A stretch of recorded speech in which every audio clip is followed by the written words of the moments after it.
మెదక్ జిల్లాలోని కొల్చార మండలం పోతిరెడ్డిపల్లి గ్రామంలో బుధవారం జిల్లా కలెక్టర్ రాహుల్ రాజ్ పర్యటించారు. గ్రామంలో పర్యటిస్తూ ప్రజలతో పరిశుభ్రత కార్యక్రమాలపై వివరాలను తెలుసుకున్నారు.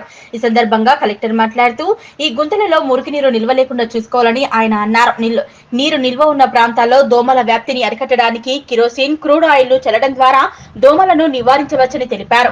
దోమల ద్వారా వ్యాపించే వ్యాధులు మలేరియా, చికెన్ గున్యా తదితర వ్యాధులు రాకుండా ప్రజలు అప్రమత్తంగా ఉండాలన్నారు. ఇండ్లలో నీటి నిల్వలు లేకుండా పరిశుభ్రంగా ఉంచుకోవాలన్నారు. ఇంటి పరిసరాల్లో పాత టైర్లు, కొబ్బరి చిప్పలు, పగిలిన సీసాలు, ప్లాస్టిక్ కవర్లు, వాడిన టీ కప్పులు, ఇతర నీటి నిల్వలు గల చిన్న పాత్రలను ఎప్పటికప్పుడు తొలగించాలన్నారు. వారానికి ఒకసారి నీటి పాత్రలను పరిశుభ్రపరిచి నీటిని నింపుకోవాలని, ఇందులో వాడే కూలర్స్, ఫ్రిడ్జ్, ఏసీలలో నీరు నిల్వ లేకుండా ఎప్పటికప్పుడు శుభ్రం చేసుకోవాలని తెలిపారు. నిల్వ ఉన్న నీటిలో లార్వాలను గుర్తించి ఇలాంటి వాటి వల్ల సీజనల్ వ్యాధులు వస్తాయని, ఇలాంటి వాటిని నిర్మూలించాలని అధికారులకు సూచించారు.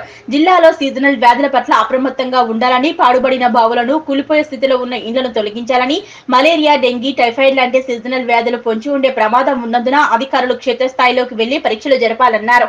వ్యక్తిగత పరిసరాల శుభ్రత పాటించాలని, కాచి చల్లార్చిన నీటిని మాత్రమే తాగాలన్నారు. ప్రజల్లో సీజనల్ వ్యాధుల పట్ల అవగాహన కల్పించాలన్నారు.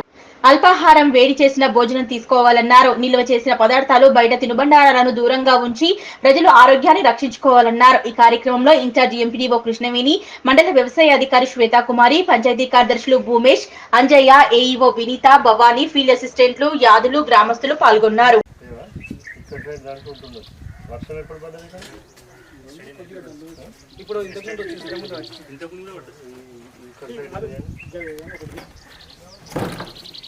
ఎవరు ఎన్ని బండ్లు ఉన్నాయి?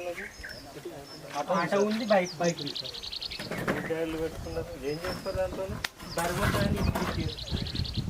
బరువు ఉంటే రాయి పెట్టవచ్చు, ఇది పెడితే అందరూ వాటర్ ఉన్నాయి అంటారు. దీంట్లోనే జమ కొద్దిలోనే ఉంటాయి మస్తు.